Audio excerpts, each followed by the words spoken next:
All right, let's dive into a really fascinating financial puzzle today, coming from the tech giant Oracle. It's a story about a moment where absolutely fantastic news somehow sent the company's stock price tumbling. And it really pulls back the curtain on a hidden tension in this whole AI boom. I mean, it sounds completely backward, right? A company shouts from the rooftops that demand is at an all-time high, and instead of popping the champagne, investors start to panic. How on earth does that happen? Well, to get to the bottom of this, we've got to talk about Oracle itself. These guys have been a titan in enterprise software for decades. We're talking since 1977. They're the ones behind the massive databases and cloud systems that basically run the world's biggest companies. Okay, so here's where our story kicks off, and on the surface, it's all good news. The AI boom hits, and suddenly demand for Oracle's cloud services just goes through the roof. Now, to really get the scale of what's happening, there's one key term you need to know: backlog. The easiest way to think about it is like a restaurant that's not just fully booked for tonight, but for the next few years. It's all the business that's officially on the books, but hasn't been delivered or paid for yet.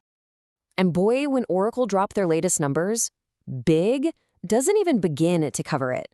The backlog wasn't just large, it was completely astronomical. It was the kind of number that just stunned the market.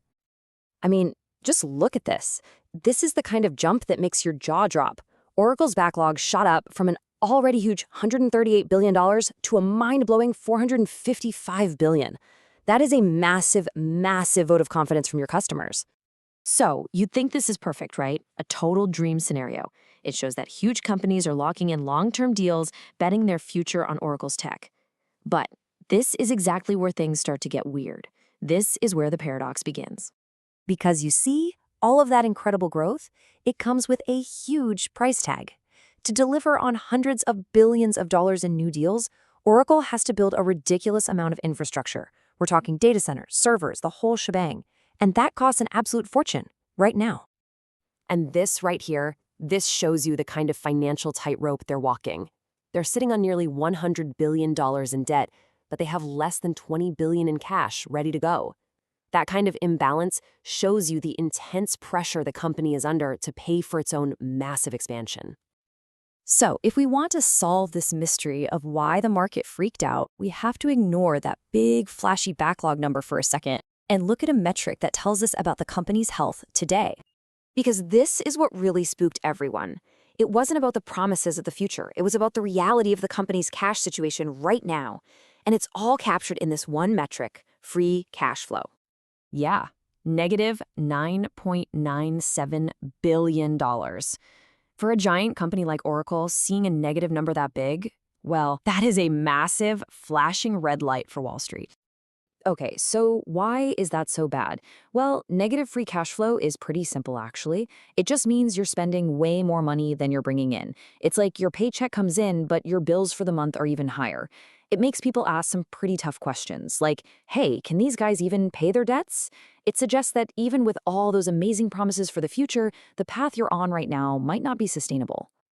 And that really gets to the heart of this whole paradox, doesn't it? It's this classic tug-of-war in business between betting big on massive future growth and the need to stay financially stable and healthy in the present.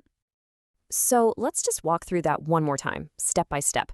First, Oracle lands a tidal wave of future orders, creating that giant backlog.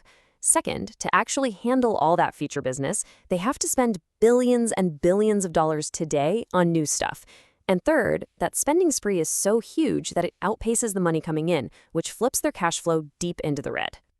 So, what have we learned here? Well, first, a massive backlog is exciting, but it's not the same thing as cash in your pocket.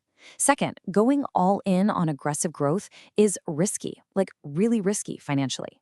And finally, you can have the most amazing story about the future, but at the end of the day, investors will always scrutinize how healthy your bank account is right now. And all of this leaves us with a huge question, not just for Oracle, but for the entire tech world. In this crazy AI gold rush, is this the new normal? Is burning through mountains of cash and taking on massive debt simply the new price of ambition? It's a question the whole industry is trying to figure out right now.